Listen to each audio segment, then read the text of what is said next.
Welcome, welcome, welcome. What do we have here? War 10, right after a loss in Tier 1, our second loss in Tier 1, like after a row. So this is in Tier 2, unfortunately, and we are facing D69, or their full name is, what is it? These nuts? Got him! Okay, I couldn't help myself. My bad, guys. Um, so no, they are a very good Master Tier alliance that also dropped into Tier 2, so it's kind of an unfortunate matchup. Um, but we have been performing well, so we just need to do our best, try our best, and yeah, we'll see if we get the win or not. Starting for me on pet 2 against Hitmonkey, that power tech boost, I think I accidentally clicked on that like 10 minutes before. Well, if the boost is 25 minutes, 30 minutes, you can calculate the time. Anyways, that was a misclick, but the other boost, of course, weren't. This is an Omega Red fight. Hitmonkey, a little bit of a scary one this season for me. Well, I say that there's only been one actually that has been scary because I got hit by that special one and then I couldn't dash back and I got hit multiple times. Um, but yeah, this is basically the plan, to not knock him down more than 2 times and not let him throw any specials, and then he will just melt like that exactly. This was a rank 3. Wait, was it? I think it was. So it took a little bit longer because he definitely could have thrown his special one while he was unblockable. Because I think the other ones I have fought were rank 5s and they melted way faster. Maybe I also had bigger boosts on, that is a possibility. I wasn't too scared about these fights. This one is a more newer one, Psycho Man. He is metal, so I'm using Magneto, or I was assigned Magneto. Wait, actually, wait, did I boost big? Oh, fuck, I missed it now. But yeah, he is metal. The only thing is if I charge my heavy before he is magnetized, um, I can get... Well, this one is not awakened, so I won't get a heal block on me actually, now I see this, because I think it's from his dupe. He's fairly new, also for me.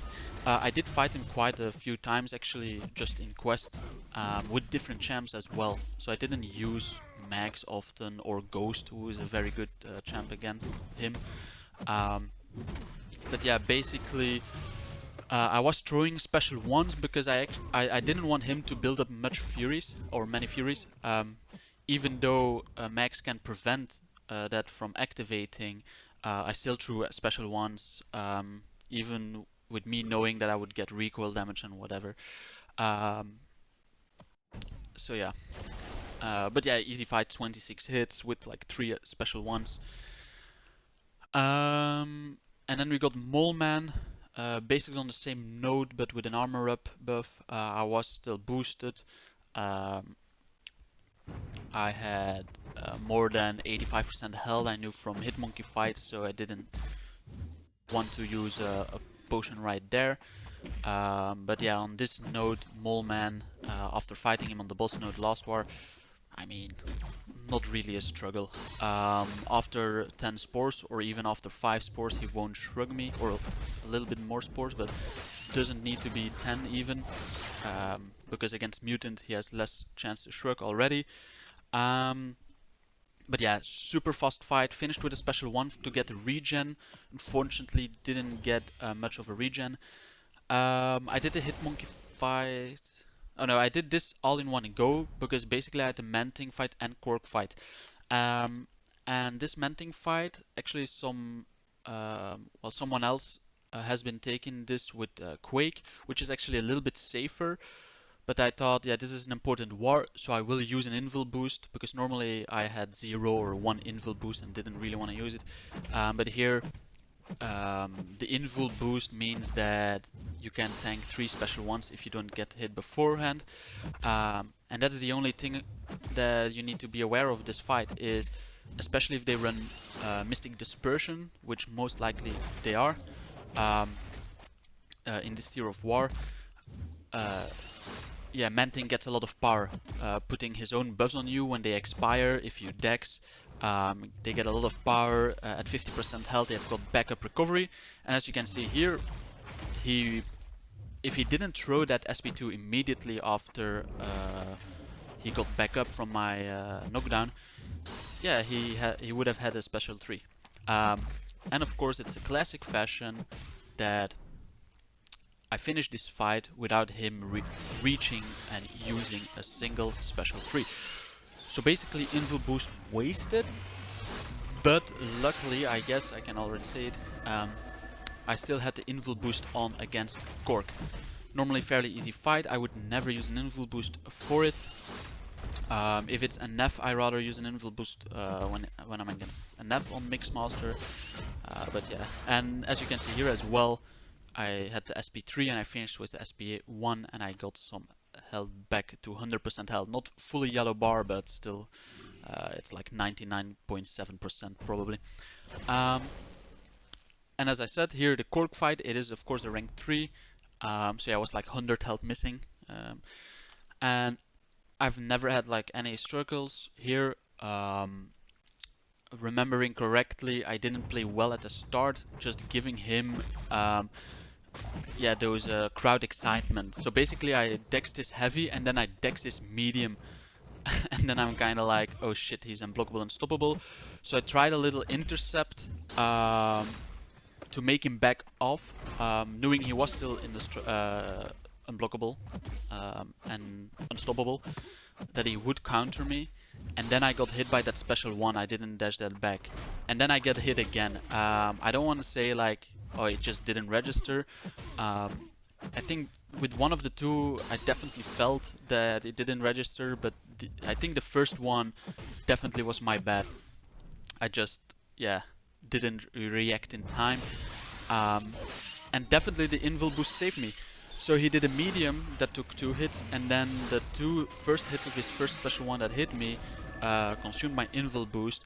But as you saw, that damage was quite a lot, of course, because this is not only Mixmaster and SP1 Focus, it's also Aggression Prowess.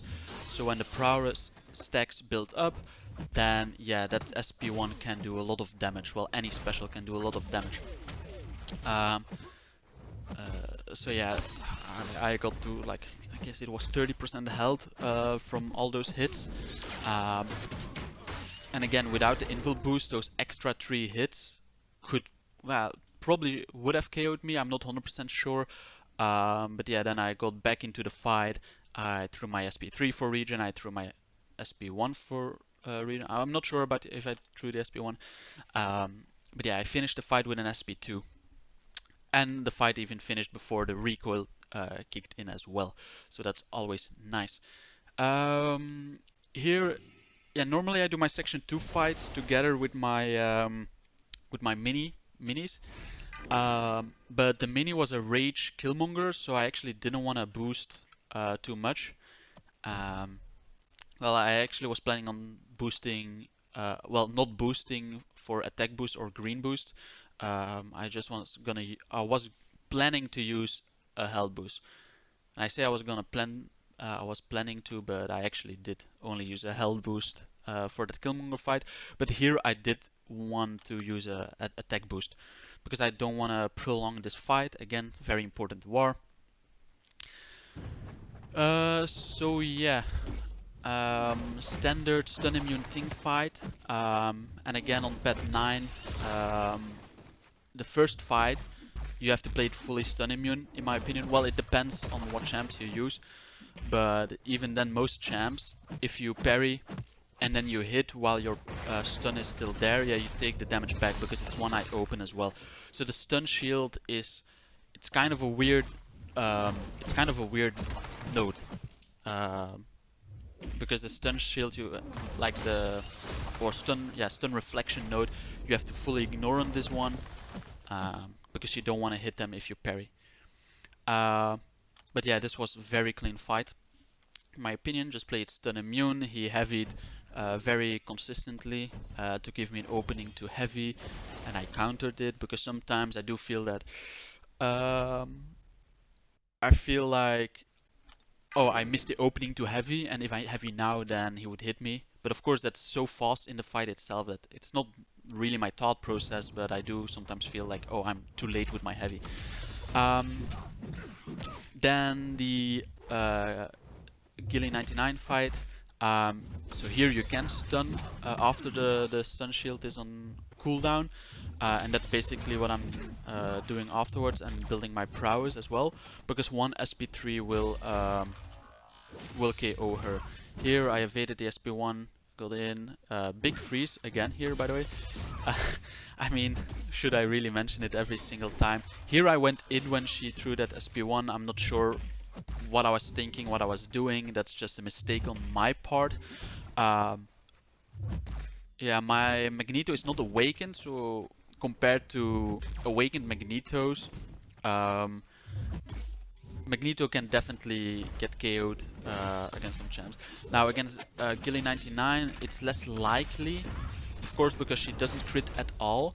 Because most of the times, if you do something wrong and you get countered, the reason you die is because the opponent just does a 5-hit combo and like 3 of the hits crit big time, which is where the damage comes from. But yeah, I finished with an SP2 instead of an SP3. I think like first it was my only fight assigned left. So yeah. So I thought like, yeah, okay, if it doesn't kill her and I get the recoil, it doesn't matter too much.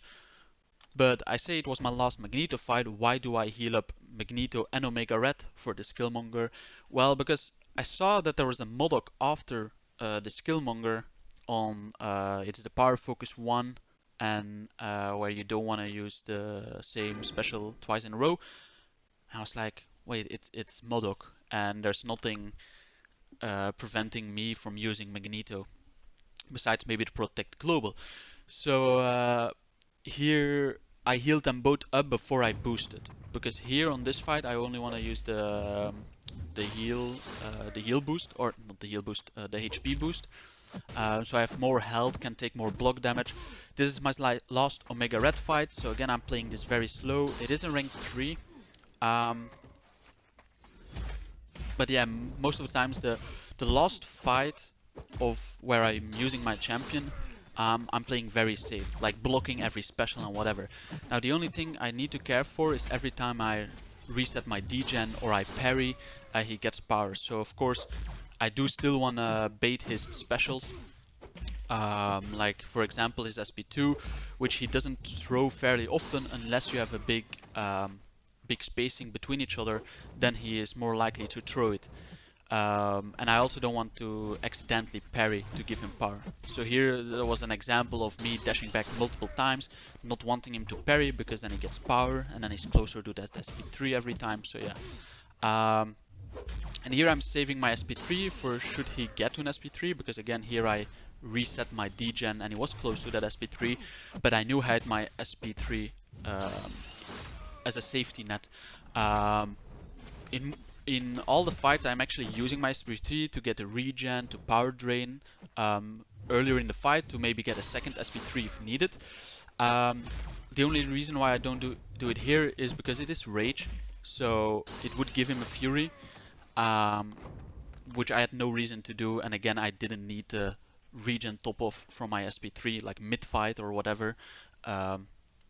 I probably would have thrown it if I maybe was at 50% health, but as long as I was above 50% health, I had no reason to.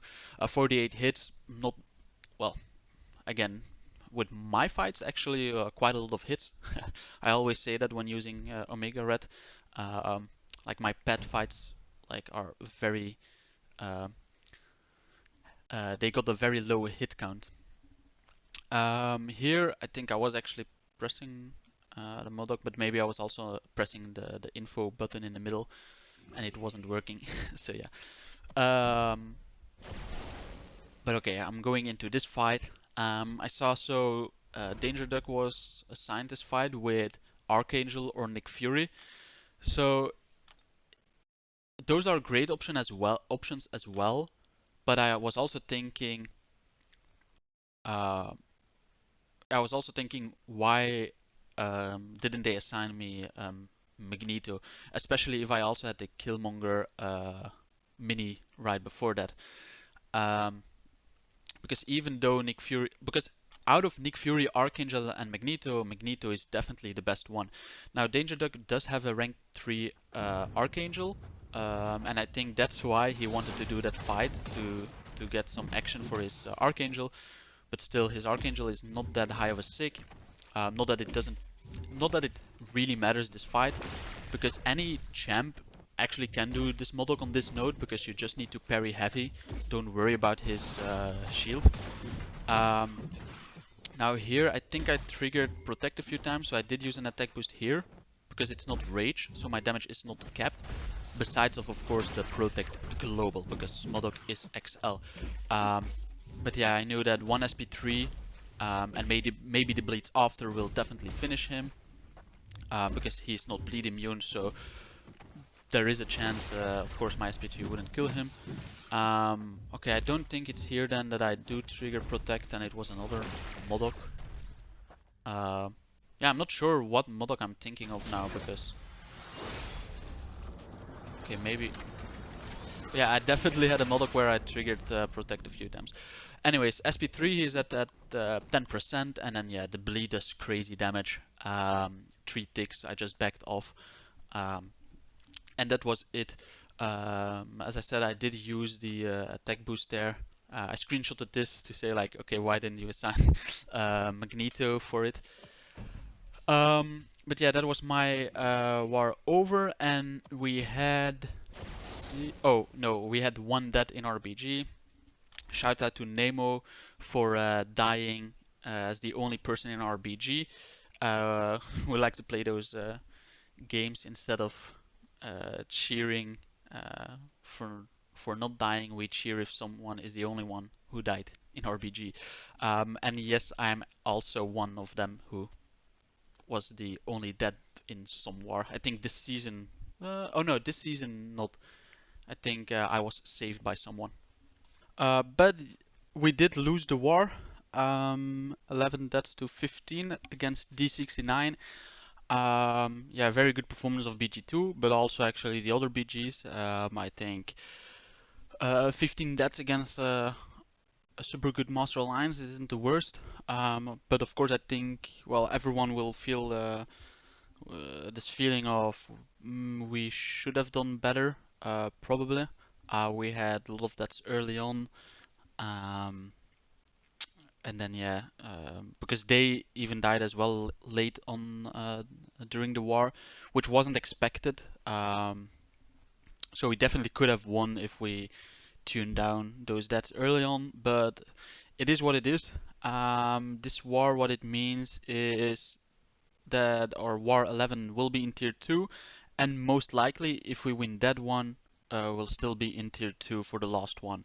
And if that's the case, we won't make masters. If it's the case that we could end up in tier 1 for war 12, then maybe we have a chance, depending on what the other alliances do. But it's very unlikely we'll end up in tier 1, I think. But besides that, um, yeah, we'll just see what happens in the last 2 wars, and then I'll do a season recap with the rewards. So yeah, bye.